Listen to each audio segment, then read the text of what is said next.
Hầu hết chúng ta đều biết rằng người Hy Lạp và La Mã cổ đại có lối nghĩ khoan dung về đồng tính luyến ái, đến mức mà tư tưởng về tình dục đồng giới là một khái niệm không xa lạ.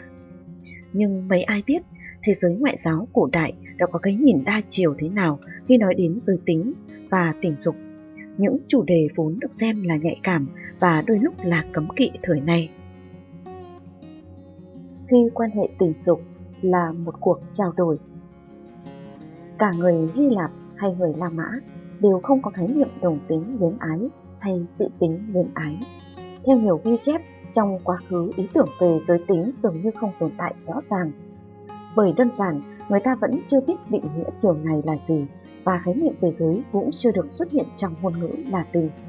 Thời điểm đó, người ta chỉ hiểu rằng sức hút giữa cá thể này với cá thể khác đều đơn thuần xuất phát từ ham muốn thể xác và sự gắn bó đó hoàn toàn tách biệt về mặt cảm xúc. Vì cả hai nền văn minh Hy Lạp và La Mã cổ đại đều có tính gia trưởng, nên điều được xã hội chú trọng ở các mối quan hệ tình dục là vấn đề tuổi tác và sự nắm quyền. Trong khi ngày nay chúng ta xem tình dục dưới góc độ giới tính, thời cổ đại trước đó đã từng xem đây là một công cụ để xác định xem ai là người thống trị, ai là kẻ phục tùng trong một mối quan hệ.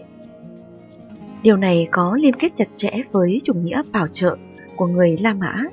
Theo đó, chủ nghĩa này đề cập đến mối quan hệ hay theo quan niệm cổ đại, cuộc trao đổi giữa người bảo trợ và người được bảo trợ. Người bảo trợ được hiểu là những đối tượng ở vị trí thống trị và có khả năng kiểm soát người được bảo trợ. Tuy phải chịu sự kìm kẹp của đối phương, song người được bảo trợ cũng sẽ nhận được những đặc ân như sự bảo hộ, tiền bạc và tình dục. Lấy ví dụ như trong quan điểm của người La Mã cổ đại, họ sẽ không nhìn nhận việc hai người đàn ông làm tình giống như khi những cặp đôi dị tính quan hệ tình dục, mà thay vào đó họ lại chú trọng vào việc gắn mác người bảo trợ và người được bảo trợ trong mối quan hệ. Những cơn ác mộng mang tên tình dục đồng giới nam thời cổ đại. Theo quan niệm cổ đại, người đàn ông được bảo trợ khi trao đổi đồng tính được kỳ vọng sẽ đảm nhận vai trò tương tự như người phụ nữ. Chính vì thế mà trong suy nghĩ của nhiều người, quan hệ tình dục giữa hai người đàn ông trưởng thành cùng địa vị xã hội, cùng vai vế là điều cấm kỵ, bởi họ tin rằng điều đó sẽ phần nào làm hao tổn giá trị của người đàn ông được bảo trợ. Con người thời cổ đại không cần đặt ra bất cứ điều luật nào để ngăn cản tình dục đồng giới, bởi sự xấu hổ đã đủ khiến người ta cảm nhận được sức nặng của hình phạt. Một trong những điều cấm kỵ lớn khác tồn tại ở văn hóa cổ đại chính là những người đàn ông lớn tuổi chấp nhận để đối tác nhỏ tuổi hơn thống trị mối quan hệ. Từ thảm hại là cách họ miêu tả một người như thế. Cơn ác mộng nặng nề nhất đối với vấn đề này còn liên quan đến cunnilintor, thuật ngữ được sử dụng để gợi nhắc đến những người đàn ông dùng miệng nhằm thỏa mãn bạn tình nữ.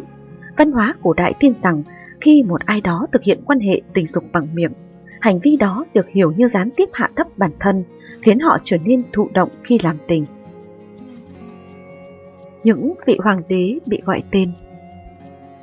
Trong số rất nhiều hoàng đế của La Mã, đã có rất nhiều bằng chứng rõ ràng và nhất quán về hành vi đồng tính luyến ái thời cổ đại.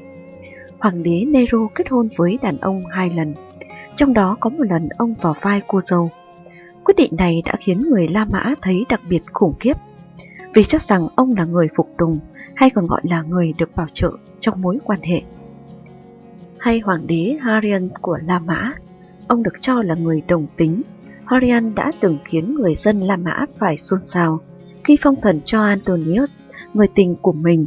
Đồng thời vị hoàng đế này cũng đã lấy tên của Antonius để đặt cho một thành phố. Được biết, sự yêu ái này không phải là điều mới mẻ của các hoàng đế. Tuy nhiên, những đặc ân đó chỉ thường dành cho các thành viên gia đình và người vợ. Việc Hadrian công khai tình cảm với người tình đồng giới của mình là điều mà người La Mã dù khá thoáng nhưng vẫn cảm thấy kỳ quái. Quan hệ tình dục nữ thời cổ đại ít được nhắc đến nhưng không phải là không tồn tại.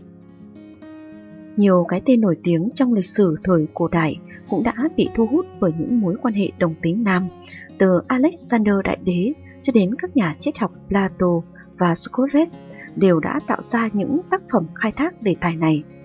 Tuy nhiên, khi nhìn lại những ghi chép từ thế giới cổ đại được lưu giữ đến ngày nay, có rất ít những giai thoại về đồng tính nữ. Song, nhà thơ trữ tình Sappho là một ngoại lệ đáng chú ý, với những bài thơ tình mang đến những góc nhìn thú vị không kém về đồng tính nữ. Hòn đảo nơi cô sinh ra, Lesbos, là nguồn cảm hứng cho tên gọi lesbian mà ta vẫn sử dụng ngày nay để chỉ đối tượng đồng tính nữ. Quan hệ tình dục đồng tính nữ không phải là bất hợp pháp, nhưng cũng tương tự như quan điểm ở thời Victoria. Người Hy Lạp và La Mã chỉ đơn giản là từ chối tin rằng điều đó đã xảy ra. Bên cạnh đó, được biết quan hệ tình dục nữ ở thời La Mã ít phổ biến hơn và ít được nhắc đến hơn so với Hy Lạp cổ đại. Cổ đại và hiện đại. Trái với lối nghĩ thời hiện đại, quan hệ tình dục qua đường hậu môn đối với người Hy Lạp và La Mã là một hành vi tình dục chủ yếu dành cho các cặp đôi khác giới. Đối với họ, cách làm tình này an toàn hơn bao giờ hết, bởi đây là hình thức tránh thai đáng tin cậy. Do đó, quan hệ tình dục qua đường hậu môn đã trở nên phổ biến trong đời sống hôn nhân của các cặp vợ chồng. Ở cả hai nền văn minh, độ tuổi đồng thuận quan hệ tình dục được tính từ khi đối tượng ở giữa độ tuổi vị thành niên, tương đương với độ tuổi mà các cô gái được coi là sẵn sàng kết hôn, và kéo dài cho đến lúc trưởng thành. Quan hệ đồng giới cũng thế, nam thanh niên có thể làm tình với bạn tình cùng giới khi họ đã thật sự trưởng thành, được đánh dấu bằng một bộ râu đầy đủ. Xã hội Hy Lạp sẽ trông chờ vào cuộc sống yên bề gia thất của những chàng trai này. Họ sẽ phải chấm dứt những mối quan hệ đồng tính trước đó, cưới vợ sinh con, xây dựng một gia đình cho bản thân. Bởi lý do đó mà đã có không ít các sản phẩm được bán ra với công dụng giúp làm rụng lông để cánh mày râu có thể kéo dài thanh xuân. Hai người đàn ông khi đã quá tuổi yêu sẽ vẫn có thể duy trì mối quan hệ ở mức bạn bè, và người lớn tuổi hơn vì đã có kinh nghiệm đi trước sẽ có nhiệm vụ hướng dẫn cho đối tác của mình, giúp họ gây dựng cuộc sống riêng. Tuy nhiên, đó chỉ là lý thuyết trên giấy. Trên thực tế, nhiều mối quan hệ đồng tính đáng nhẽ đã phải kết thúc khi đến tuổi thì vẫn được lén lút kéo dài hoặc thay thế bằng những bạn tình nam khác. Ở Hy Lạp thời đó cũng bắt đầu xuất hiện trai mại dâm để phục vụ cho những trường hợp này. Đọc và hiểu về góc nhìn của các nền văn minh cổ đại với các vấn đề về tình dục và giới tính thật sự vô cùng thú vị. Tuy nhiên, ta cần nhớ là những người cổ xưa đã nhìn nhận những vấn đề này với một lăng kính khác con người thời hiện đại. Khi nhân loại và thế giới phát triển, đồng nghĩa với việc quan niệm và định kiến của xã hội cũng sẽ từ đó mà có những thay đổi. Sau tất cả, chúng ta đều mong rằng những khác biệt đó đều sẽ là các cuộc cải cách văn minh và tiến bộ hơn.